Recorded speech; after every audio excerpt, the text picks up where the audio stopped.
I want to welcome everyone to this very special occasion today as we honor the woman who laid so much of the groundwork for what we have at Daytona State College today. It is no stretch to say that Daytona State would not exist if it were not for the efforts of Mary Brennan Karl, whose passion for education in Volusia County in the first half of the 20th century changed the lives of so many young men and women. You'll learn more about Mary in a few minutes and what she means to this college, and we are fortunate to have some of her family here today to help celebrate this remarkable woman. Mary's grandson, Rick, who's also the director of the Aviation and Economic Resources for Volusia County, is taking part in our ceremony and will share more of his memories of his grandmother. I'd also like to recognize Dr. Randy Howard, District Board of Trustees Chair. Randy. I also like to recognize Dr. Weems, who Associate Vice President of the College of Workforce, who will give some brief remarks as well on the program. At this time, I also want to have you introduced to some board members that are here today. We have Betty Holness, our Vice Chair. Betty. Bob Davis, Sarah Doherty, Randy Dye, Lloyd Freckleton, Bob Lloyd, and Gary Lubai. Let's give them a round of applause.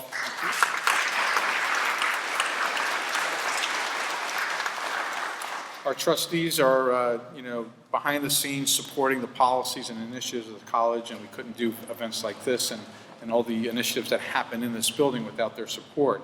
Also, we have here today and former trustee, Brad Giles, who is here with his mother and father, former county council Art Giles, who attended Mary Karl Vocational School. Jeff, where's Art and Brad? There you are. There you are. Okay. I got a text from Brad last night, and it just, charged me up. He's like, "This is a great event. I'm so glad you're doing it. My dad's coming. He went to the school." So it's just like, it just kind of reinforced the impact that Mary Karl had in this community, and people like the Giles that their trade, their company is tied into everything that we do.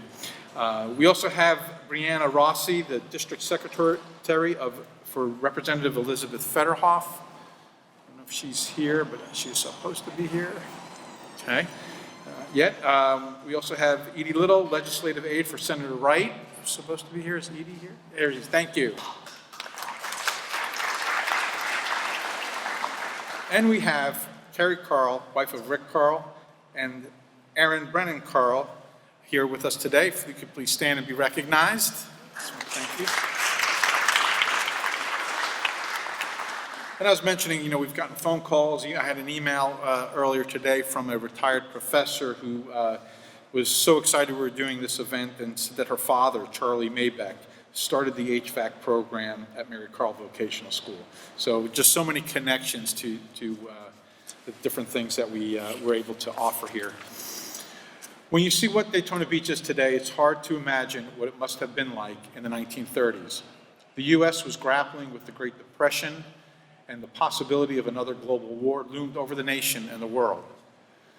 Those were dark days for the country, and education often took a back seat to simply surviving from one day to the next. But Mary Karl never wavered from her vision to create a vocational school in Volusia County that would open doors to a better life for this area's young adults. Born on November 2nd, 1895, in Harbor Beach, Michigan, Mary moved to Daytona Beach in 1921 and assumed the traditional role of mother and homemaker for much of her life. She married, had children, one of whom was former Florida Supreme Court Justice Fred Karl. But by 1930, Mary's interest in helping people and creating ties within the community brought her to the Volusia County public school system, where she taught at Mainland High School. She then joined the understaffed and struggling Opportunity School, which was operating on Beach Street.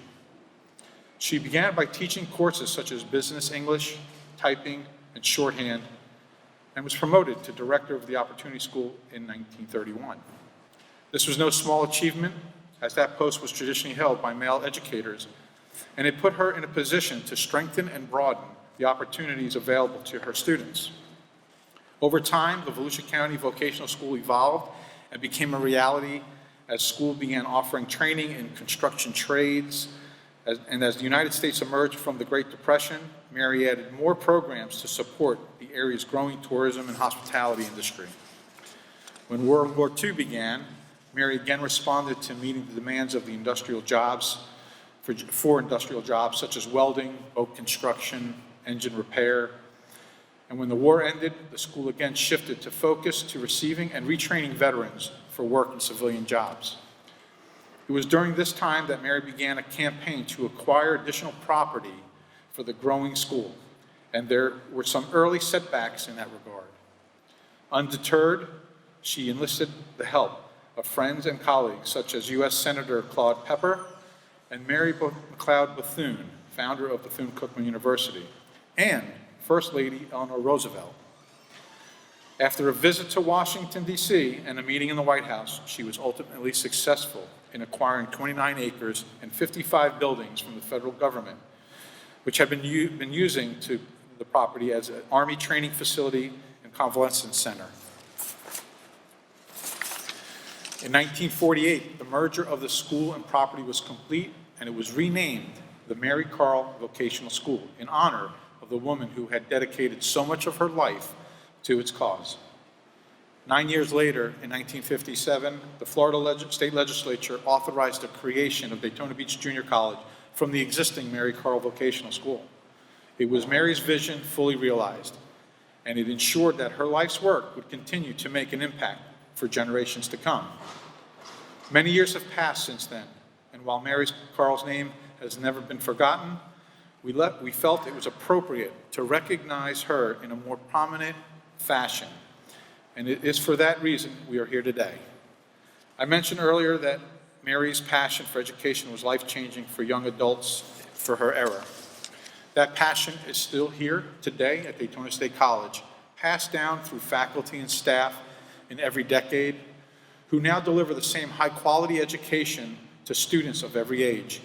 Many of them study and learn right here at the Advanced Technology College, which is a direct descendant of the Volusia County Vocational School founded by Mary Karl more than 80 years ago. It's amazing that what she started in the 30s and 40s, vocational training in plumbing, welding, carpentry, electrical, and automotive engine repair, are skilled trades we are still teaching today in this facility.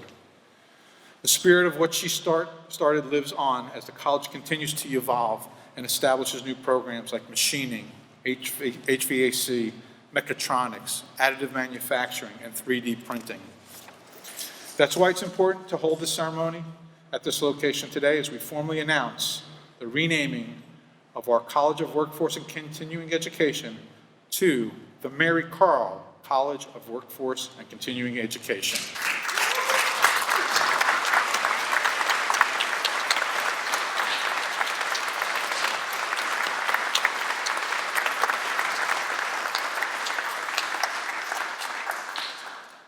Again, truly an honor to have this recognition, and it also came to be, as if you know, the old library at the college was called the Mary Karl Learning Resource Center, and we have, our new master plan moved the library to our new student center, and the library has kind of lived its useful life, and it's about to be demolished. So when that happened, we said, well, we can't just put the plaque somewhere else. We need to have a proper recognition, and this is actually, in my opinion, even more fitting because it really captures what she did, during her career. So, we reached out to Rick and started the conversation, and so we're really glad that we're here today.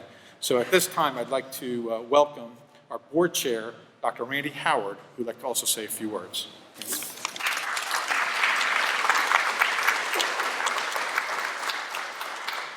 Thank you, Tom. What a great story about perseverance and impact. I think we can all learn from that story. But I'm very grateful that I could be here today to share in the ceremony, which not only serves as a reminder of where we came from as a college, but how one person can make a difference in the lives of so many. Mary Karl really was just one person when she laid the groundwork for this college many, many years ago. She did that through a belief that everyone, regardless of background or where they came from, should be given the opportunity for a better life through post-secondary education. It's the foundation upon which Daytona State College was built, and it continues to drive everything we do today. I know all of you share in that belief too. When we choose a career in higher education, we do so because, like Mary Karl, we want to make a difference in the lives of the people around us. There's nothing more rewarding than seeing a student's life transformed by what they've learned. You feel a sense of accomplishment after you watch a student walk through your doors, unsure of themselves or uncertain of what the future holds, and they walk out with a diploma or a certificate and their own sense of accomplishment. We've all seen the smiles that there have been for some of those moments when a person's life has turned a new direction because of what they learned at Daytona State. The workforce programs we offer here in this building cover a wide range of industries, but taken collectively, their focus is to meet the needs of the community we serve. And it should be our focus as educators to meet the needs of our students. When these two goals merge together, you end up with an institution such as we have here at Daytona State College. It was many decades ago when Mary Karl first championed the creation of a vocational school and the community college that followed. But her ideals remain very much alive in 2020 through all of us. Whether it's automotive service technology, machining, welding, cosmetology, or any of the other many workforce programs Daytona State offers, a pathway to success for everyone, just as Mary Karl envisioned. I know she would be proud to see what Daytona State College is today, just as I am proud of what Daytona State is today. This afternoon ceremony honors one of the most important people in the history of this college. But Mary Karl left more than just a legacy. She left us with a mission to fulfill. We've seen her name on the former college library. We hear it now as part of the name of the College of Workforce and Continuing Education. And I hope it continues to serve as a reminder of what we have been called to do: build a better community and better lives through the power of education. Thank you again for attending today's event and for all you do to make Daytona State College a place that continues to change lives. And Rick and family, thank you so much.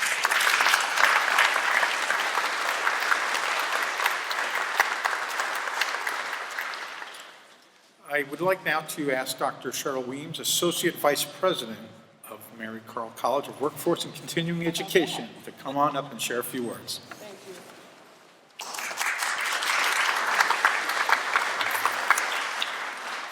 Good afternoon. On this glorious occasion, the Mary Karl story unfolds like a well-crafted narrative with an appropriate ending. When I read, hear, or learn about Mary Brennan Karl, I find it hard not to be impressed by her vision, and particularly given the socio-political cultural context of her era, her tenacity. Kudos to Mrs. Karl for understanding that when you invest in people with education and training opportunities, you invest in your community. And when you invest in your community, you invest in the economy. Kudos to Mrs. Karl for clearly articulating and operationalizing a vision that opened the path for Daytona State College. Not only do we actualize her work by our physical presence here, but we also by incorporating her vision in our own Daytona State College mission and vision.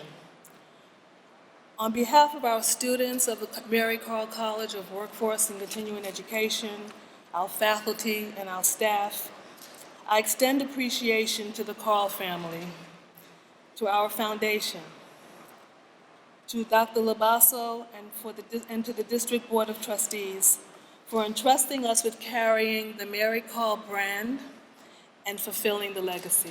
Thank you.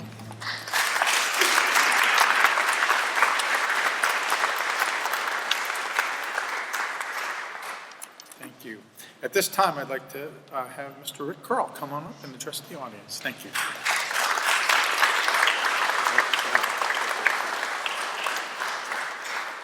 Wow. Thank you, Tom. Thank you, the Board of Trustees. Dr. Howard, Dr. Weems, thank you. It's just quite an honor. On behalf of my entire family, my brother and sisters who are scattered throughout the country, They send their regrets that they couldn't be here, but thank you very much for this honor. It means a great deal to us. My full name is Frederick Brennan Karl, Jr., and Aaron's middle name is Brennan. We carry the Brennan name, even though we got that German thing going. It's mostly Irish. And don't ever mess with Aaron. If you get her Irish up, you'll be sorry. I can tell you. I'll be brief here. I'm a county department director, but I run the Department of Aviation for the county, but I'm a lawyer as well, so I could stand up here for 30 minutes and talk and not say a thing, but I know you're trying to get to your reception here, so. But Art, thank you. I tell you, I gave a talk to the faculty last week, and I did a PowerPoint, talked about some of the history from the family perspective, and really the thing that, Mary Karl died before I was born, but yet people would come up to me as I was growing up in this community, and I know my brother and sisters had the same experience. They say, well, you know, Mary Karl did something, or I went to Mary Karl Vocational School, I learned this, and when I was preparing for the talk, I just Googled Mary Karl Vocational School, and what surprised me was all the obituaries that has attended Mary Karl Vocational School, learned welding at Mary Karl Vocational School, did this. It really, in the community that I grew up in, the Mary Karl Vocational School is ubiquitous. And then as the junior college came on and Daytona State College followed, continued that tradition. I can remember as a child having Founders Day at the college, and I can remember Leroy Collins came. It used to be a big thing, and it kind of lost its momentum as my dad went off into the legislature, and then he moved to Tallahassee when he was on the state Supreme Court. So it kind of lost a little bit of its ongoing momentum. So this means a lot to us as a family to have her name remembered, because for us, there are a lot of folks in this community who have the wherewithal to have an endowment or a donation, to have a building named after them or more. And we're very fortunate to have that. But Mary Karl, her husband, Fred J. Karl, they lost everything in the Depression. She had a very comfortable upbringing. Her dad was an Irish banker and businessman. He did quite well. But when the Depression hit, they lost everything. And I can map out several places in Daytona Beach where they lived. They lived on Earl Street and different places around town. I've tried to track it down. So she was not a person of wealth. They were actually in poverty, and that drove her to become a public school teacher to survive, really. But her passion is what carried this on, and the collaboration is what strikes me, that you have the common man, the common person that's not wealthy, that with perseverance, as Dr. Howard said, comes through and makes something like this happen. And it was through collaboration, because I think of my grandmother, Karl, and Mary McLeod Bethune taking a train together to the White House to meet with Eleanor Roosevelt, who picked up the phone and called the Pentagon and got this thing rolling, because she wouldn't get anywhere. But Mary McLeod Bethune had the relationship with Eleanor Roosevelt.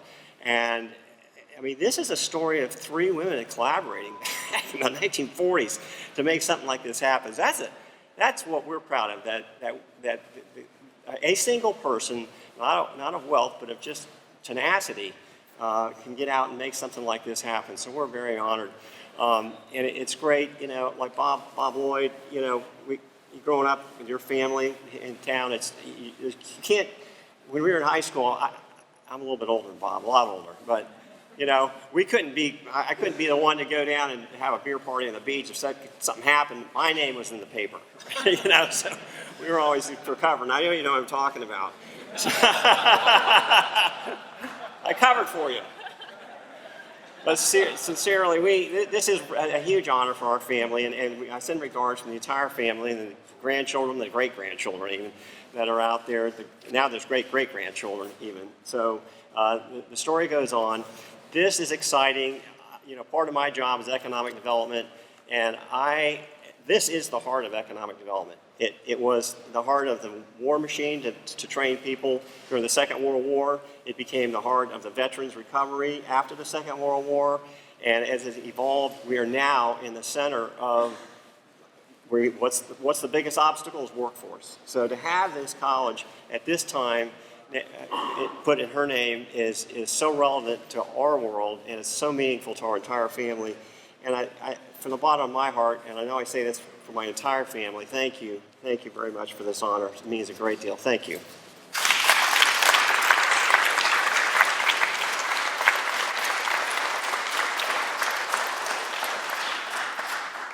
Well, thank you for being here. That concludes this part of the program. We would like to have the Karl family trustees to come on up here. We can have some photos. And then please, we have refreshments in back, some nice food. And we're also going to give a tour of the facility. So if you've never seen what happens in here, it's different than what you think your normal classroom would be. Really, really, really great labs that we have back here. So take a tour and look at our machining, our 3D printing. We took Bob Lloyd there in the back and Randy, and I still have this thing when I hear 3D metal printing. I mean, how do you print metal? Well, we can show you that out back. So again, that concludes our event. Thank you for coming, and then family and trustees, if we can come and have some photos. Thank you.